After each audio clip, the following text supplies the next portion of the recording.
Welcome to the Ground Jewels. My name is James Dixon, and I'm delighted that you've joined us this week.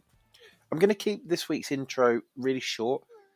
I am under the weather, I'm unwell, you don't need to hear me gasping and hissing and spluttering and sniffling and all that kind of thing. And besides, we've got a fantastic guest. We've got the wonderful John Taylor. Now, John is a legend of rugby union. He's a Welsh international, Grand Slam winner. He's a British and Irish Lion twice over and was part of the 1971 Lions team that defeated New Zealand in New Zealand. He also took an incredibly courageous moral and political stand against apartheid South Africa that we talk a little bit about in the interview.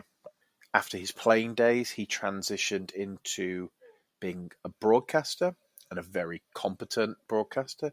Broadcast many Rugby World Cup finals for ITV. And he's also been an administrator, a chief executive, and he's now president of London Welsh. Now, John is a one-club man. He's been with London Welsh since his student days in the 60s. And who better to talk about Old Deer Park, one of the great club rugby grounds in England, than one of London Welsh's greatest sons. Now, regular listeners will know that we normally do an Around the Ground segment. I'm not going to do that this week because of my voice, but I do just want to say that I hope everyone in the Southampton area is okay. Just before I started recording this, news of the fire near St Mary's broke. The game with Preston has been postponed for Wednesday night. I hope there are no fatalities. I hope there are no injuries. I know it would be frustrating for Preston fans making that long journey midweek, but human life obviously becomes ahead of sport and entertainment. But now, let's hear from John Taylor.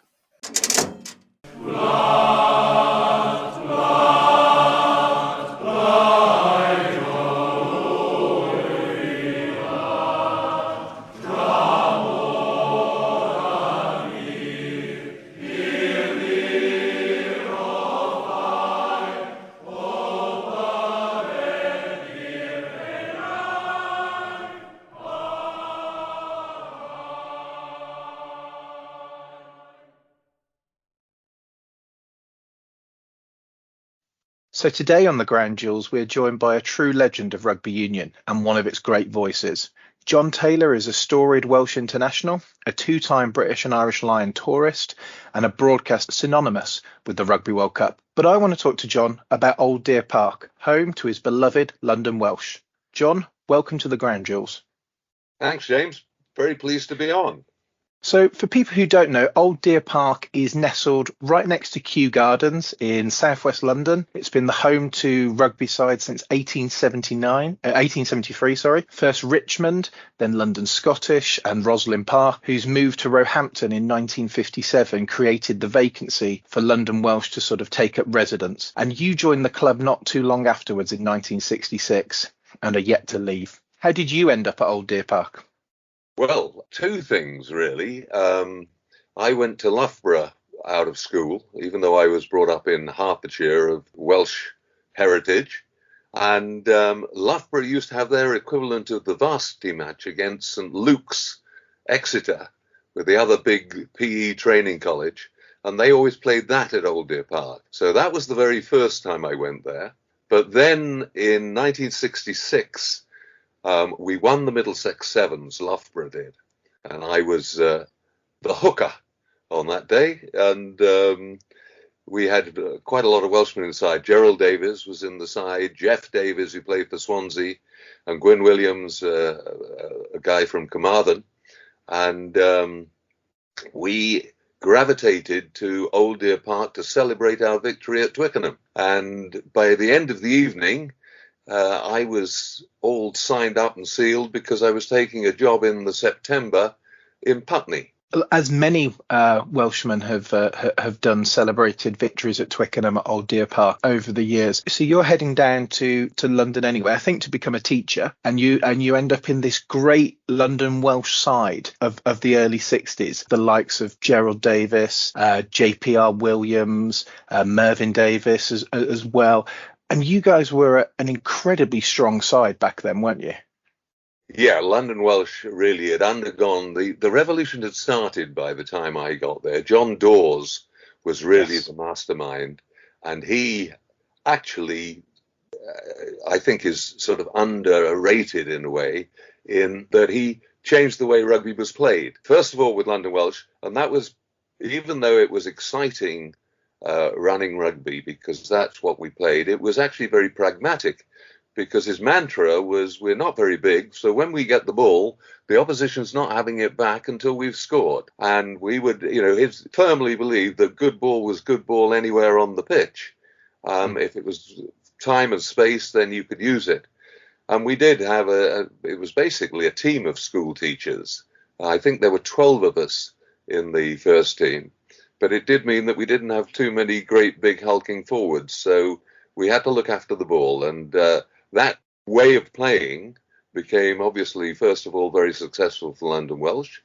Then it became the Welsh team way of playing. John Dawes had a sort of mixed international career, but his captaincy and his ability to pass the ball was terrific. And he eventually sort of got the recognition he deserved, captained Wales to a Grand Slam in 71, and captained, of course, the British Lions in the same year, where we had, amazingly, 5 of us from London Welsh in the Lions Test 15. Gerald Davies, JPR Williams, Mervyn Davies, John Dawes, the captain, obviously, and me. And we played in all the tests. So you had a third of the team from London Welsh and 7 on the tour in all. So it was an amazing time to be there. Undoubtedly, and certainly an amateur record in terms of having that number of test starters and that number of tourists coming from a single club. In terms of that sort of play and style of play, which, as you say, went right through London Welsh to Wales and to the British and Irish Lions. And the other great influence on that, I believe, would be Carwyn James. Am I correct? Absolutely, yeah. Carwyn was doing a similar job down at Llanelli at the same time. And when the two came together with the Lions tour, that was, the absolute perfect match. John Dawes wanted to play that way, obviously. Carwyn was of exactly the same mind. And it was, a marriage made in hell. In heaven, sorry. It really was a sort of a terrific meeting of minds and philosophies. And it was something that, doesn't often happen. It was, for someone like me, for example, it was very fortuitous, because I was too small, really, to be a flanker. I'd been a centre all through school and had played at Loughborough, in fact, at the start of my Loughborough career, with Gerald in the centre, because he was a centre as well then. I thought I was pretty good until I had this lightning bolt outside me. And then, as I say, Gerald came to teach in London. I taught in London. Jeff Evans, Mike Roberts, again, London's Mervyn Davies came to London. And the medical student rogue who wasn't a teacher was JPR, of course. At that time, were you thinking, I've got to play for London Welsh, because if I don't play for London Welsh, I'm not going to get selected for Wales? Because I understand that if you were playing, if you were a Welshman playing in England or playing in London and you weren't playing for London Welsh, then you wouldn't be considered for sort of national selection. Was that part of it, or I off the mark? I don't think there was any strict, like now, for example, Wales cut off their nose to spite their face by not allowing anybody with fewer than 50 caps to play outside Wales and be playing for Wales, which I think is really silly. We're a small nation and we need, all the resources we possibly can get. So they should be looking for Welsh roots. I mean, it was just that I felt Welsh. I actually learned to play my rugby at Watford Grammar, brought up in Hertfordshire, Welsh mum directly and dad a couple of generations back. And I just always felt Welsh. And we always went to Wales in the summer holidays from school. And the moment I started playing rugby, all my uncles and cousins down in Wales saying, don't forget, if you're good enough, you're going to play for Wales, you're not going to play for England. And it was, at that stage, obviously just a dream, but it happened, and it happened very quickly. Once I joined London Welsh and got into this wonderful sort of style of play that suited me perfectly as well, it happened very quickly, and I was 21. I'd only been playing for a month or two in the London Welsh first team. And I understand that's because you sort of impressed the selectors on a Christmas tour. The schedule of that seems absolutely brutal by modern standards. It seemed like you were playing almost a game every other day over Christmas. We were. I mean, it was crazy. It wouldn't be allowed now, I don't think.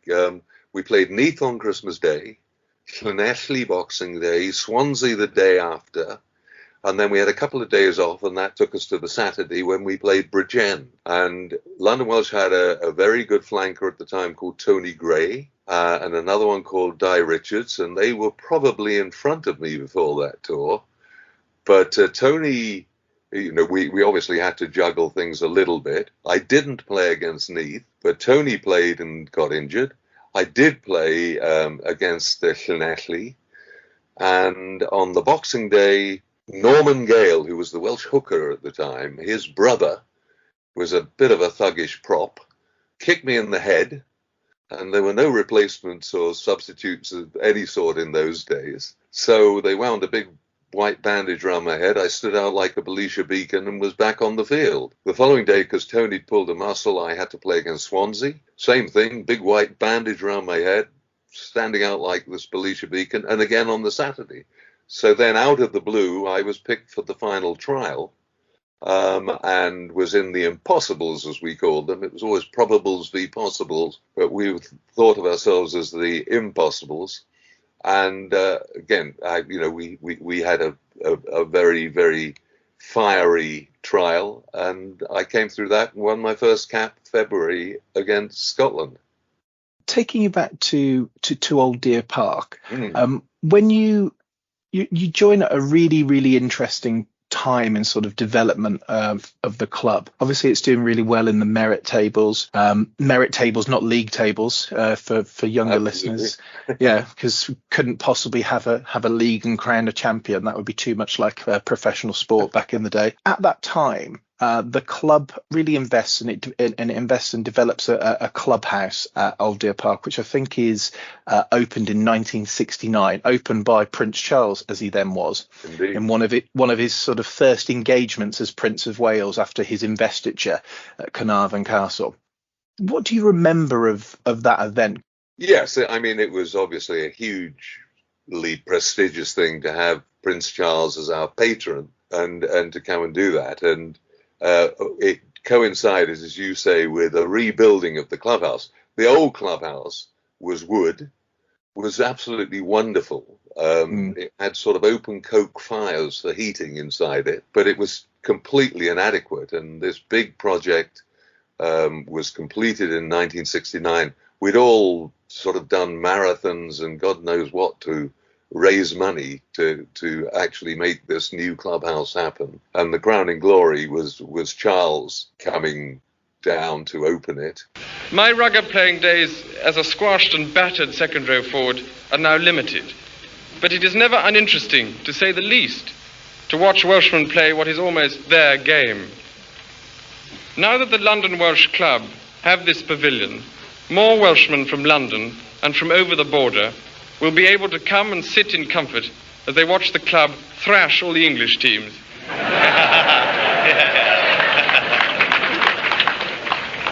It's just made me think of something else and digress a little bit, if I may. One of the great stories of the old clubhouse was very much the social sporting mecca for Welshmen in London. And one of my favourite early memories, about 1968, I guess it was, and I'd won a few caps. Richard Burton and Liz Taylor turned up, and Richard comes and sort of says hi, and we're having a quiet beer. This lovely lady, Liz Taylor, comes running over and says, Richard, come over here. I need you to see somebody. And he said, I'll be there in a minute, love. I'm having a beer with John Taylor. And And for a bit of name dropping, I think that takes some beating. But only beaten by Charles in a way, because it was, as you say, the year of his investiture. And because he'd come down to open the clubhouse at Oldby Park, the new clubhouse, he also was at the Wales v Ireland match in Cardiff later that season, and was introduced to us all before the game as we went along the line, as you do. And he got to me, and again, this is my second big name drop. And he said, "John," he said, you live in London, don't you?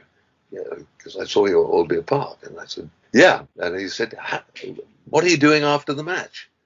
And I said, "Well, we have a banquet, and I'm sure, we find a space for you, sir, if you wanted to come." And he said, "Oh, no," he said, "I can't, unfortunately. I've got to get back, but I've got this great big car, nobody else in it, and I was going to offer you a lift."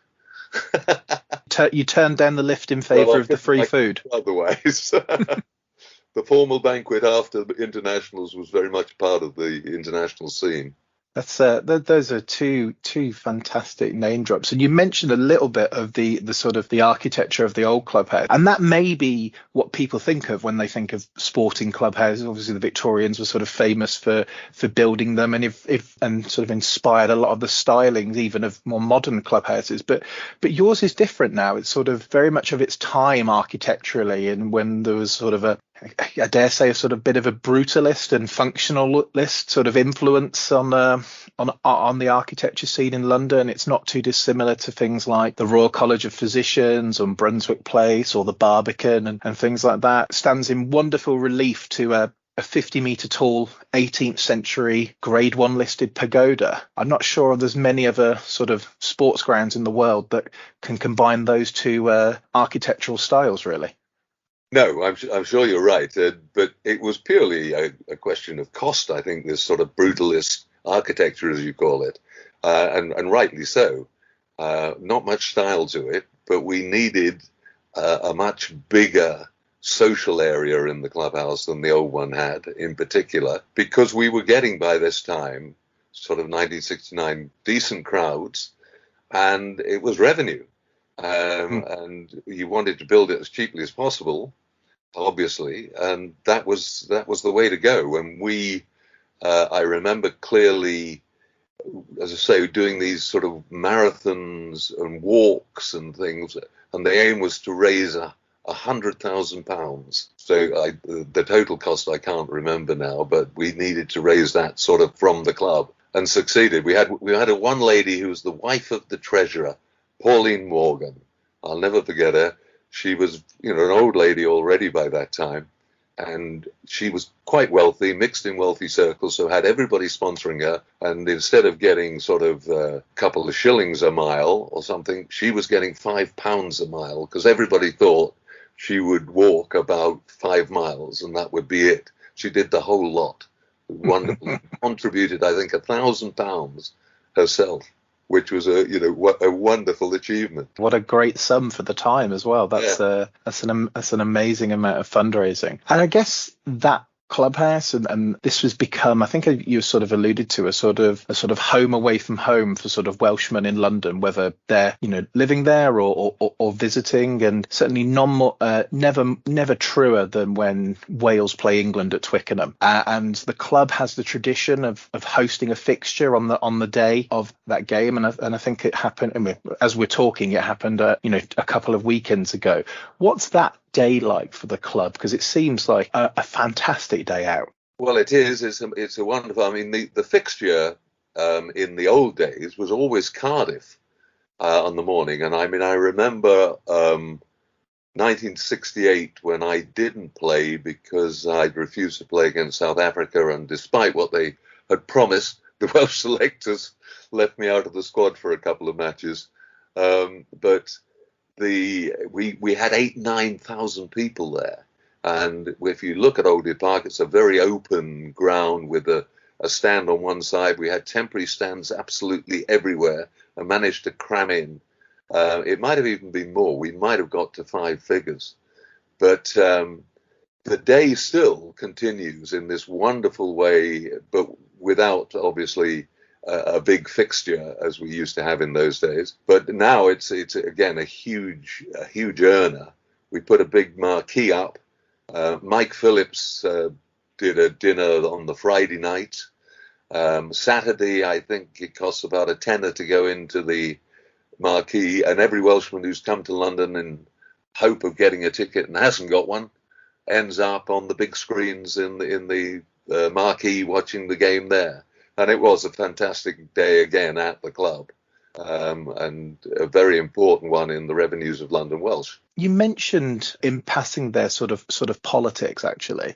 You famously took a stand against sort of sporting links with apartheid South Africa after experiencing it for yourself in 68 on the Lions tour, and then you mentioned there a little bit the sort of personal cost that you had there, missing a few potential Welsh caps that you might have otherwise earned. I was wondering, in the context of the club and London Welsh, because the 60s is it's a very sort of radicalising time for Welsh politics. You're getting Plaid Cymru MPs for the first time. There's things like Aberfan. There's the villages, and it's awful, I don't remember the name, up in North Wales that were being flooded for reservoirs and different. So there's quite a lot happening in sort of Welsh politics. And you've got this group of young, very educated men working as teachers and in other sort of graduate professions. Was Welsh nationalism, Welsh politics at all ever discussed over a beer in the clubhouse, or was it something that was sort of kept to one side?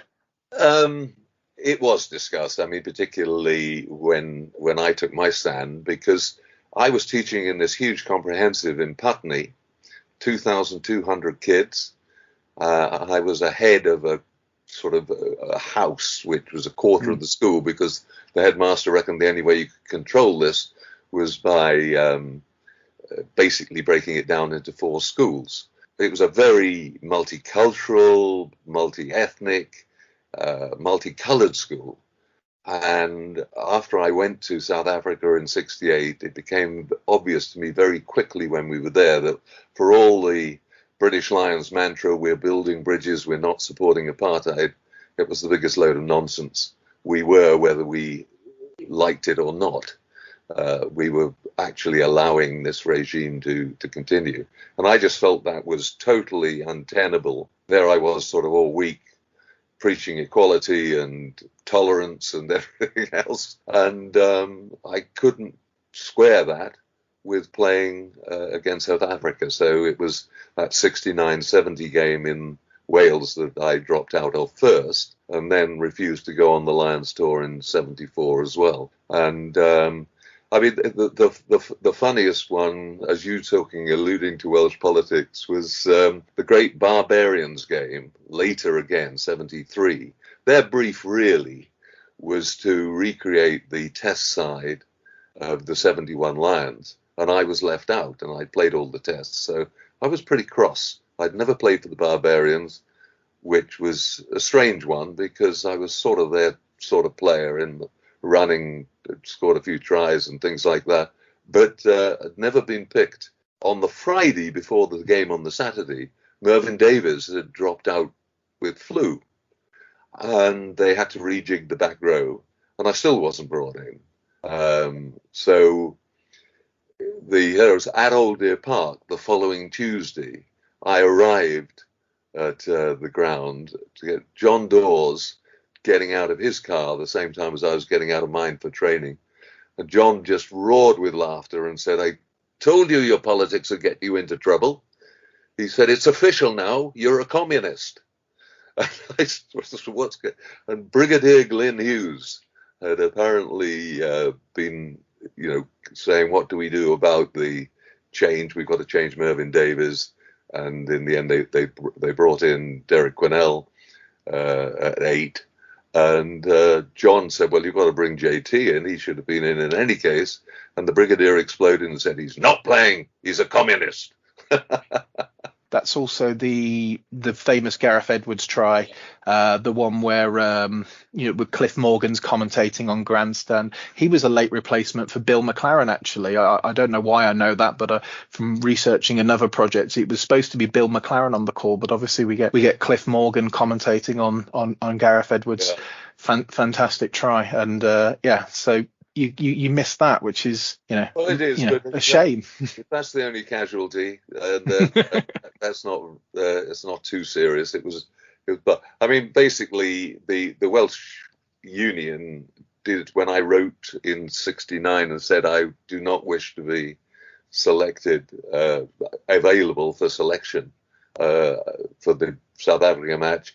They wrote me a very nice letter back saying it will be treated as a matter of conscience, and so on and so forth. And then, as I say, ignored it, and I was left out of the squad for 4 matches. Fortunately, Wales had a rather indifferent season, so I got back in for the last game of the season against France. The rest is history, and we can, there's obviously the Grand Slam in '71. There's your famous conversion, and I know you don't just like to talk about the conversion. You like to point out your try as well from that game as well. So, all those moments that that we're glad we weren't robbed of as well.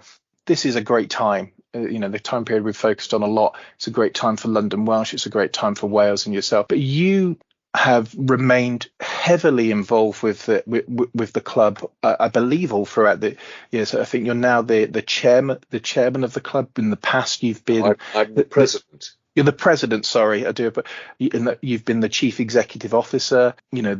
I'm sure if there's a job at London Welsh that you haven't done yet, it's on your sort of list to do. In terms of the club, obviously, a heyday in the late '60s, early '70s. Mid-80s, there's the John Player Cup at Twickenham. But as rugby's sort of turning professional in the 1990s, for whatever reason, the sort of club is in the doldrums and not there at the sort of top table when rugby does turn professional. You then had sort of a struggle and a battle to kind of get back into the top flight. And I think it was sort of the late noughties where you were consistently challenging in the sort of championship. And it was a very sort of rigged system. It was very hard to break into the Premiership at that time. It was often the Premiership at that time felt like the 12 teams that were in the Premiership and the team that had got relegated the year previously as a bit of a closed shop. But you guys managed to break that down. That then meant that you had to leave Old Deer Park and you had to move very far away from what had become your home, and you had to move to Oxford and the Kazan Stadium. What was that sort of period like, being involved with the club on a business and leadership point of view?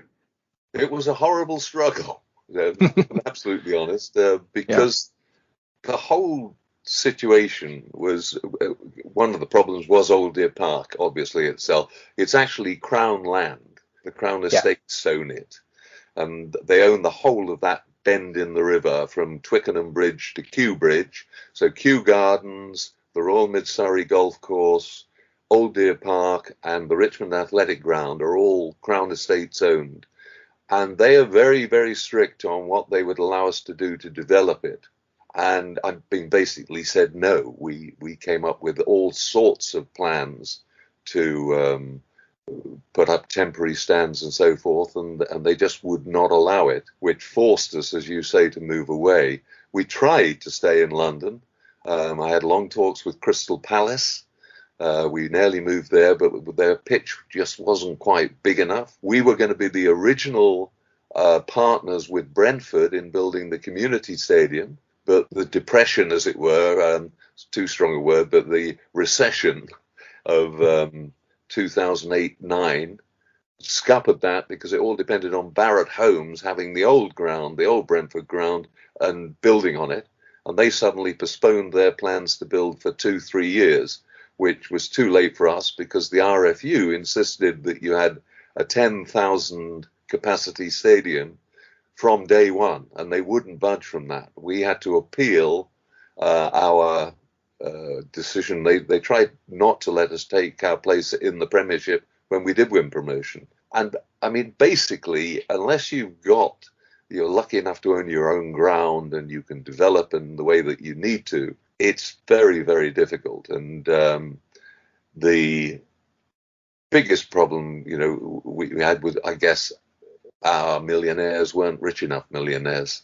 I mean, if you're brutally honest, it was a situation where we couldn't actually survive, hard as we tried.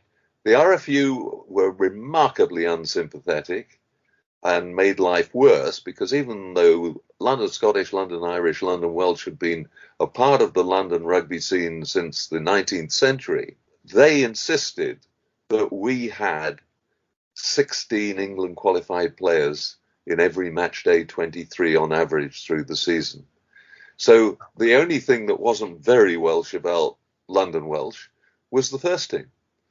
And that was difficult too, because as you alluded to earlier, we had always been this mecca for Welshmen in London. And it was really just the times. There was no way that we could find a way to actually stay there. And fortunately, the way we'd organised the club meant the amateur side was not affected. And we dropped what I think it was 7, 8 divisions. And are now crawling back up. I watched a terrific 48-20 odd victory over Tunbridge Wells last Saturday. I did look at some of the scores from this. You've certainly been scoring a lot of points this season.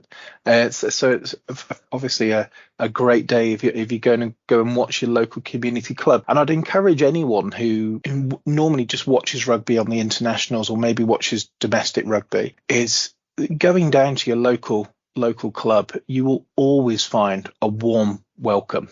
It's just one of the great sort of things to do on sort of a damp Saturday afternoon, or even on a nice Saturday afternoon. Is just just I take the dog, I walk to my local one here and have a beer, and it's really it's get people should get down to their local rugby clubs a little bit more. One of the joys at Old Deer Park is that bend in the river I was talking about. Is apparently, I think, the only bit of London that's on gravel rather than on clay. And it means, and that was always part of the attraction, and people used to love playing at Old Deer Park back in my day, because you always had a surface that was good for running on. It wasn't a mud bath. In the days when drainage was not as good as it is now, a lot of grounds were very horrible mud baths in the winter. Yeah.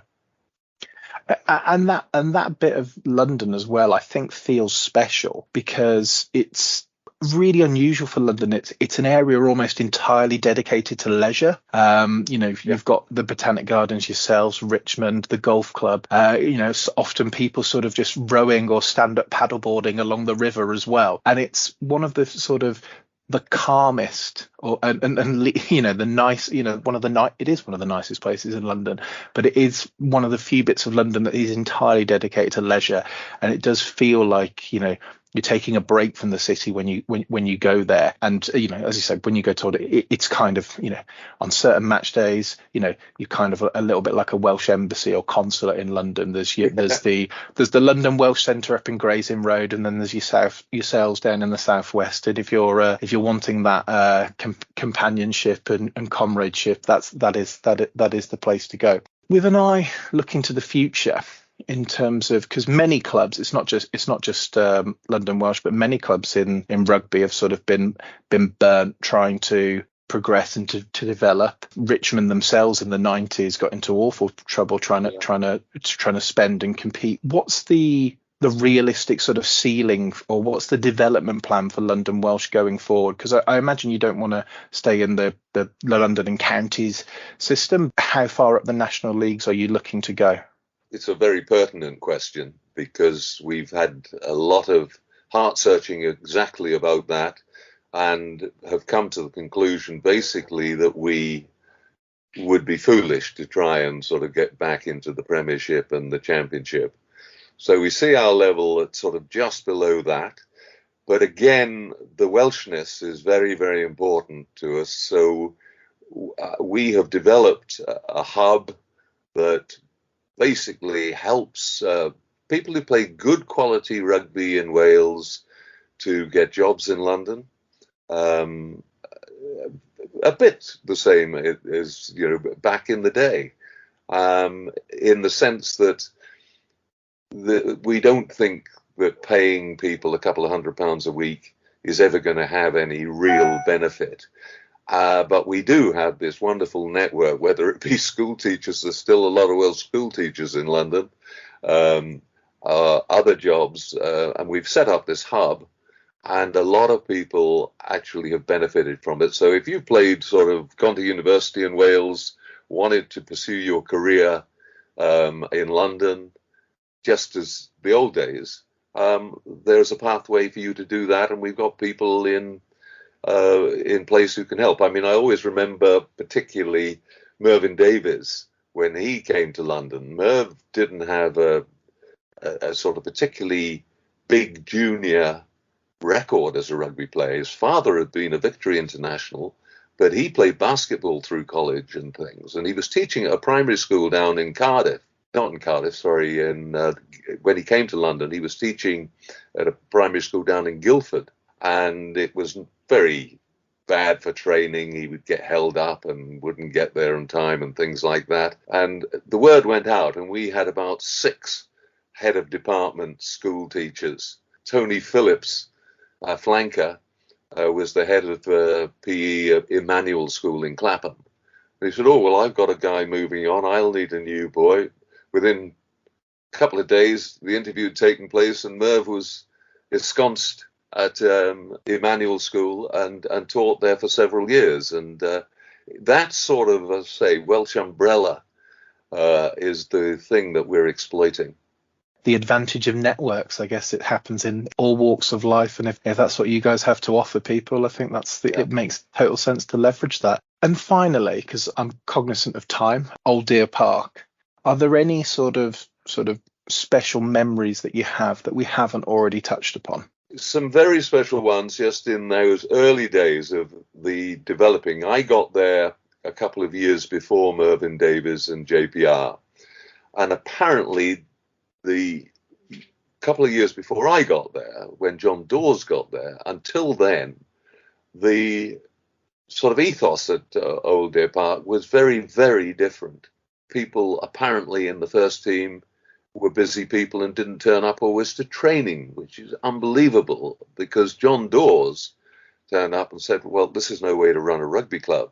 First thing he did was to actually lobby various people, and I think they found a clerk of the works for British Railways who was a London Welshman, and this is the way it worked. And they were getting rid of some old floodlights for the sidings at Willesden or somewhere.